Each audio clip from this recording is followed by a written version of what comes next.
దేవుని పరిశుద్ధమైన నామమున కూడి వచ్చిన మీకు అందరికీ వందనములు తెలియజేయచ్చు ఉన్నాను.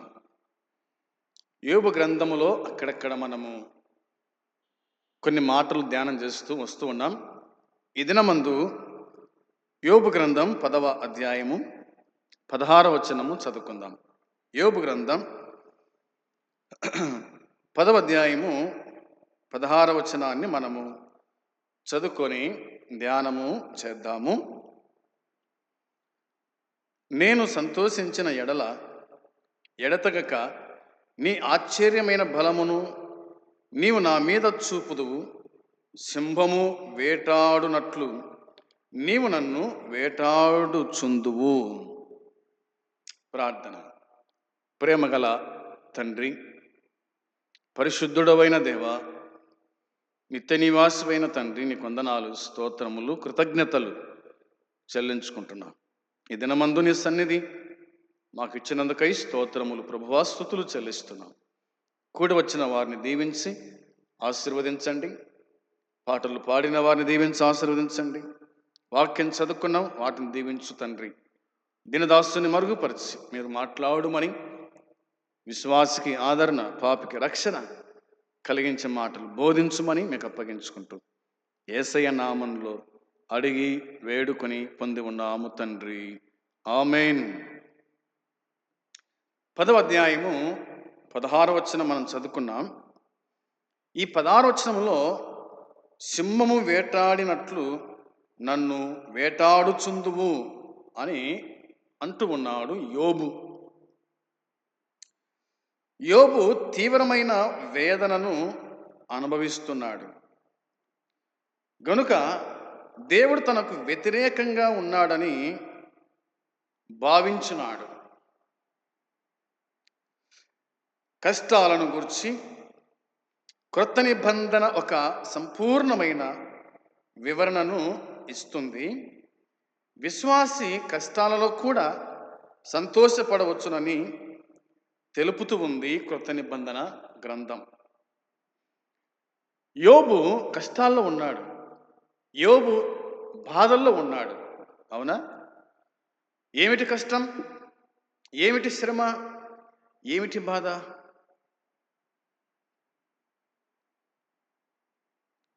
తన కుమారులు చనిపోయిన బాధ ఒకటి, తన ఆస్తిని కోల్పోయిన బాధ ఒకటి, తన శరీరంలో రోగం ఒకటి. ఇవన్నీ కూడా తనను కృంగదీసినాయి.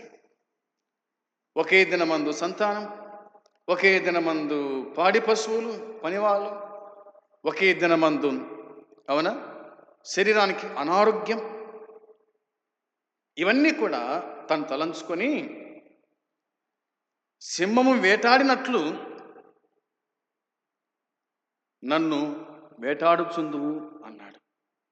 ఒక సింహము వేట కోసమై ఎట్లా వేటాడుతుందో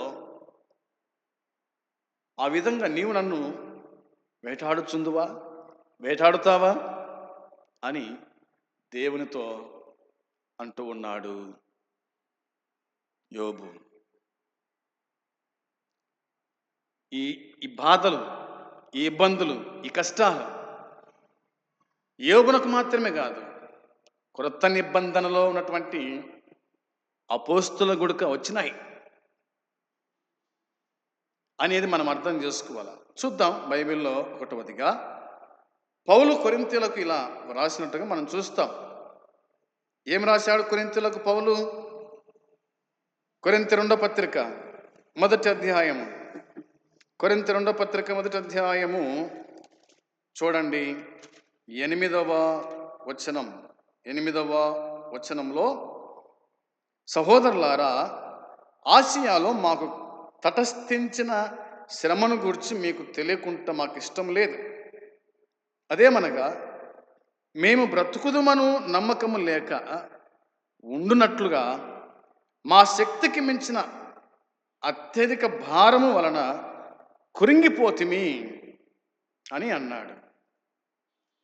పౌలు కొరింథీయులకు రాస్తూ 2వ పత్రిక 1వ అధ్యాయం వచనం 8లో ఆయన పలికిన మాట మనకు అనిపిస్తుంది కదా. మేము బ్రతుకుదుమన్న నమ్మకము లేక ఎనున్నట్లుగా మా శక్తికి మించిన అత్యధిక భారము వలన కృంగిపోతిమి కృంగిపోతిమి అని అన్నాడు. కృంగిపోతిమి అన్నాడు. ఇదొకటి కాగా ఇంకా చూడండి, అయినా ఇలాంటి వేదనలో కూడా అపోస్తులుడు దేవుని స్తుతించాడు. ఎందుకంటే దేవుని సన్నిధి ఆత్మ పౌలుతో ఉండి అతన్ని ఆదరించినట్టుగా మనం చూస్తాం. ఇన్ని శ్రమలు పడుతున్నప్పుడు కూడా పౌలు ఎలా దేవుని స్తుతించగలిగినాడు అంటే ప్రతి సమయంలో కూడా ప్రతి సందర్భంలో కూడా దేవుని ఆత్మ పౌలును ఆదరించు వచ్చినట్టుగా మనం చూస్తాం. పౌలా, ఈ గ్రామంలో, పౌలా, ఈ పట్టణంలో నాకు చాలామంది జనాభా ఉన్నారు, ధైర్యంగా మాట్లాడు అని పరిశుద్ధాత్మ దేవుడు అతని స్పందిస్తూ వచ్చినట్టుగా మనం చూస్తాం. ఆ సందర్భంలో పౌలు దేవుని స్తుతించినాడు, దేవుని గణపరిచినాడు అనే సంగతి బైబిల్ మనకు తేటగా గుర్తు చేస్తూ ఉంది. చదువుకుందాం. 1వ అధ్యాయము చూడండి, అక్కడ రాయబడింది 3-4 వచనాలు. కనికరము చూపు తండ్రి సమస్తమైన ఆదరణను అనుగ్రహించు దేవుడు, మన ప్రభువైన యేసుక్రీస్తు తండ్రియునైన దేవుడు స్తుతింపబడునుగాక. దేవుడు మమ్మను ఏ ఆదరణతో ఆదరించుచున్నాడో ఆ ఆదరణతో ఎట్టి శ్రమలలో ఉన్న వారినైనను ఆదరించుటకు శక్తి గల వారమవునట్లు ఆయన మా శ్రమ అంతటిలో మమ్మను ఆదరించుచు ఉన్నాడు అనే మాట ఉంది. శ్రమ పొందే కొలది దేవుడు వారిని ఆదరించుచు ఉన్నాడు, ఆదుకుంటూ ఉన్నాడు. కాబట్టి పౌలు భక్తుడు దేవుణ్ణి స్తుతించుచు వచ్చినట్టుగా దేవుని వాక్యం మనకు గుర్తు చేస్తూ ఉంది. వచనము 22వ వచనం చూడండి, ఇక్కడ రాయబడిన మాట, ఆయన మనకు ముద్ర వేసి మన హృదయములలో మనకు ఆత్మ అను సంచకరువును అనుగ్రహించి ఉన్నాడు అని కూడా ఆయన జ్ఞాపకం చేసినట్టుగా దేవుని వాక్యం గుర్తు చేస్తూ ఉంది.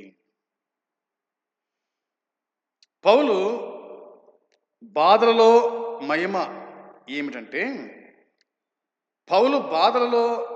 ఏమిటంటే క్రీస్తు శ్రమలలో పాలువాడిగా ఉండటమే.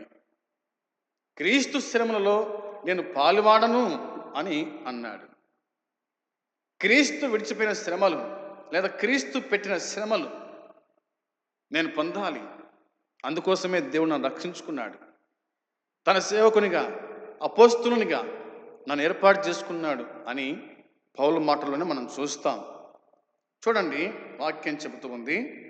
కొరింథీయులకు రాసిన 2వ పత్రిక 1వ అధ్యాయము 5వ వచనము చదువుతున్నాను. 5వ వచనంలో క్రీస్తు యొక్క శ్రమలు మా యందెలాగు విస్తరించుచున్నాయో అలాగే క్రీస్తు ద్వారా ఆదరణయు మాకు విస్తరించుచు ఉంది అన్నాడు.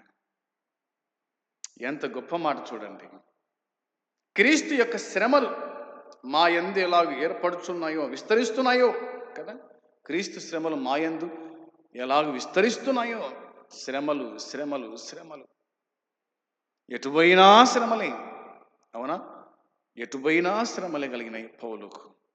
శ్రమలలో దేవుడు తన దాసుని ఆదరించి ఆదుకొని ధైర్యపరిచినాడు అనే సంగతి దేవుని వాక్యం చెబుతుంది. అవునా? క్రీస్తుతో బాధల్లో భాగస్వామిని అన్నాడు. అవునా? క్రీస్తు ఇచ్చే ఆదరణ మేము పొందుకుంటున్నామని చెప్పినాడు. అవునా? క్రీస్తు శ్రమలు అనుభవించాడు, యేసుక్రీస్తు శ్రమలు అనుభవించాడు. కాబట్టి పౌలు కూడా దేవుని దాసుడు యొక్క శ్రమలు అనుభవిస్తున్నాడు. క్రీస్తు శ్రమ అనుభవించాడా? అవును, అనుభవించినాడు. మత్తయి సువార్త 25:42-45 వరకు, రోమపత్రిక 8వ అధ్యాయము 22-26 వరకు పౌలు ప్రభు అనే సంగతి దేవుని వాక్యం మనకు తేటగా జ్ఞాపకము చేస్తూ ఉంది. 4వ అధ్యాయం 10వ వచనం, కొరింథీ 2వ పత్రిక 4వ అధ్యాయం 10వ వచనంలో యేసు యొక్క జీవము మా శరీరమందు ప్రత్యక్షపరచబడుటకై యేసు యొక్క మరణానుభవమును మా శ్రమయందు ఎల్లప్పుడూ వహించుకొని పోవచ్చు ఉన్నాం అన్నాడు. ఎల్లప్పుడూ వహించుకొని పోవచ్చు ఉన్నాం. ఎల్లప్పుడూ అనే మాటలు ఇందులో చూస్తూ ఉన్నాం. ఫిలిప్పీ పత్రిక 3:10, ఫిలిప్పీ పత్రిక 3వ అధ్యాయము 10వ వచనము మనము గమనించి చూడగా దేవుని వాక్యం చెబుతుంది, ఏ విధము చేతనైనను మృతుల నుండి నాకు పునరుద్ధానము కలుగవలనని ఆయన మరణ విషయములో సమానుభవం గలవాడనై ఆయన పునరుద్ధాన బలమును ఎరుగు నిమిత్తమును ఆయన శ్రమలలో పాలువాడనగుట ఎట్టిదో ఎరుగు నిమిత్తము సమస్తమును నష్టపరుచుకొని వాటిని పెంటతో సమానముగా ఎంచుకొనుచున్నాను అని పౌలు ఫిలిప్పీ సంఘానికి రాసినట్టుగా దేవుని వాక్యం మనకు గుర్తు చేస్తూ ఉంది. ప్రియమైన సోదరులారా, పౌలు తన్ను తాను ఎంత నష్టపోయినాడో చెప్పాడు. ఫిలిప్పీ సంఘంకి చెప్పినాడు, కొరింథీలకు చెప్పినాడు. అవునా? అన్నీ కూడా నేను నష్టపోయినాను, నష్టపరుచుకుంటున్నాను అని తను జ్ఞాపకం చేస్తూ వచ్చినట్టుగా దేవుని వాక్యమైన బైబిల్ మనకు చెప్తుంది. అపోస్తల కార్యం 26:7 వచనము, రోమపత్రిక 6వ అధ్యాయం 3, 4, 5 వచనాల్లో, 8వ అధ్యాయము 17వ వచనములో ఈ మాటలు మనకు కనిపిస్తాయి. దాన్ని గుర్తు పెట్టుకుంటాం. కొలస్సీ పత్రిక 1వ అధ్యాయం 24వ వచనములో, కొలస్సీ పత్రిక 1వ అధ్యాయము 24వ వచనం చూడండి. ఇప్పుడు మీ కొరకు నేను అనుభవించుచున్న శ్రమల యందు సంతోషించుచు సంఘము అను ఆయన శరీరము కొరకు క్రీస్తు పడిన పాటలలో కొదువైన వాటి యందు నా వంతు నా శరీరమందు సంపూర్ణము చేయుచున్నాను. ఈ మాట పలకాలంటే 1000 గుండెలు చాలా. అవునా?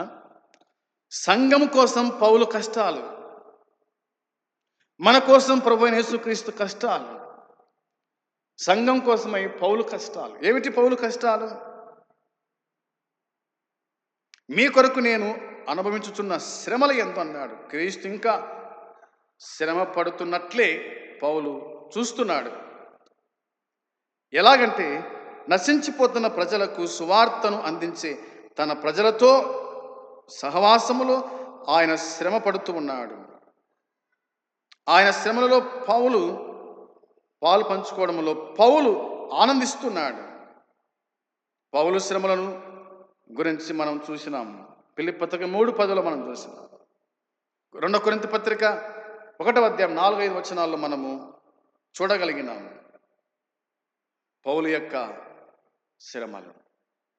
ఇంకా ఇలా రాయబడినాయి 11వ అధ్యాయం 23 వచనంలో, 11వ అధ్యాయము 23 చూడండి. 11:23 రాయబడిన మాట, వారు క్రీస్తు పరిచారకుల వెర్రివాని వలె మాట్లాడుచున్నాను, నేను మరెక్కువగా క్రీస్తు పరిచారకుడను, మరి విశేషముగా ప్రయాసపడితిని, మరి అనేక పర్యాయములు చెరసాలలో ఉంటిని, అపరిమితముగా దెబ్బలు తింటుని, అనేక మార్లు ప్రాణపాయములలో ఉంటిని, యూదుల చేత 5 మార్లు ఒకటి తక్కువ 40 దెబ్బలు తింటిని, 3 మారు బెత్తములతో కొట్టబడితిని, ఒక్కసారి రాళ్లతో కొట్టబడితిని, 3 మారు ఓడ పగిలి శ్రమ పడితిని, ఒక రాత్రి మగళ్ళు సముద్రంలో గడిపితిని, అనేక పర్యాయములు ప్రయాణములలో, నదుల వల్లైన ఆపదలలో, దొంగల వల్లైన ఆపదలలో, నా స్వజనుల వల్లైన ఆపదలలో, అన్యజనుల వల్లైన ఆపదలలో,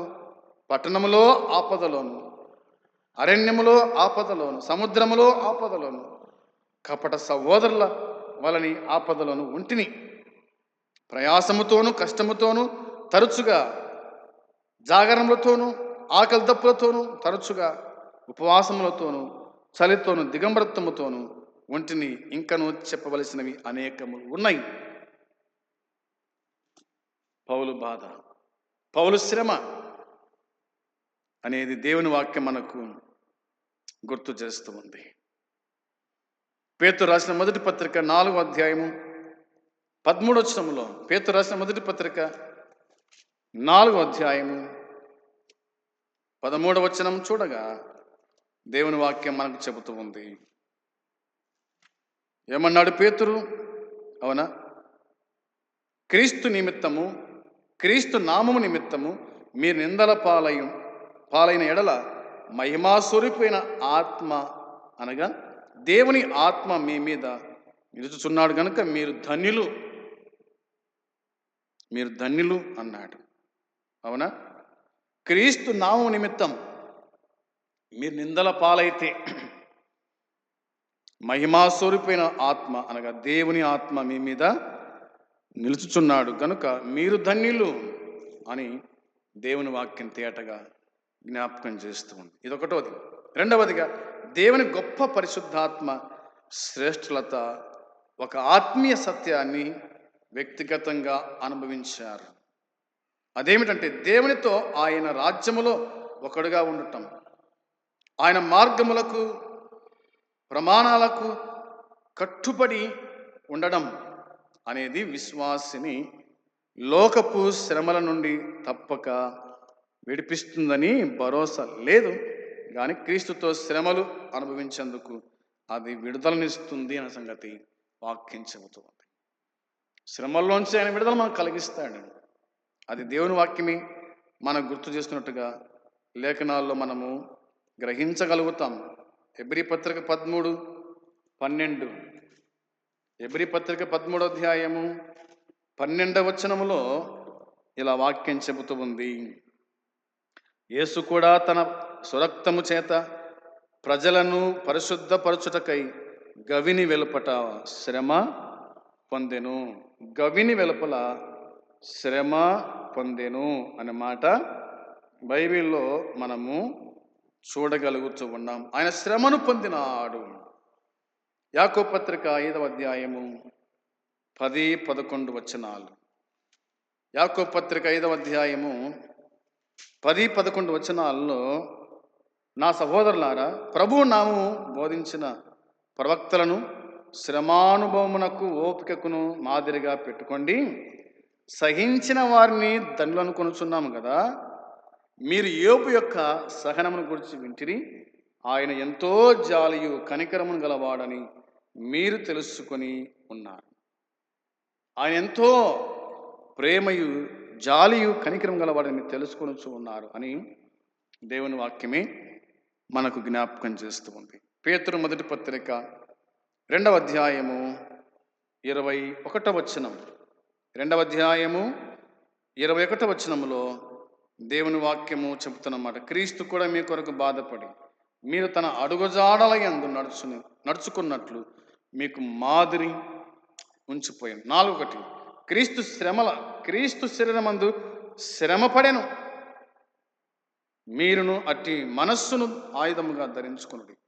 శరీర విషయములో శ్రమపడిన వాడు శరీరమందు జీవించు మిగిలిన కాలము ఇక మీదట మనుజాజలను అనుసరించి నడుచుకొనక దేవుని ఇష్టానుసారంగానే నడుచుకున్నట్లు పాపముతో జోలిక ఏమీ లేకుండా ఉండండి అని దేవుని వాక్యం చెబుతుంది. కాబట్టి క్రీస్తు కూడా మీ కొరకు బాధపడినాడు కాబట్టి మీరు కూడా బాధపడటంలో తప్పేముంది అని వాక్యం చెబుతుంది. నిజమే, ఆయన మన కోసం బాధపడినాడు. మనం క్రీస్తు కోసము బాధపడేవారుగా ఉండాలి. యోబు గుడక దేవుని కోసమే బాధపడాలి, అంతేం లేదు. ఎందుకంటే తన కోసము దేవుడు బాధపడినట్టుగా, మన కోసము దేవుడు బాధపడినట్టుగా మనమును క్రీస్తు నామము నిమిత్తమై శ్రమలు అనుభవించాలి.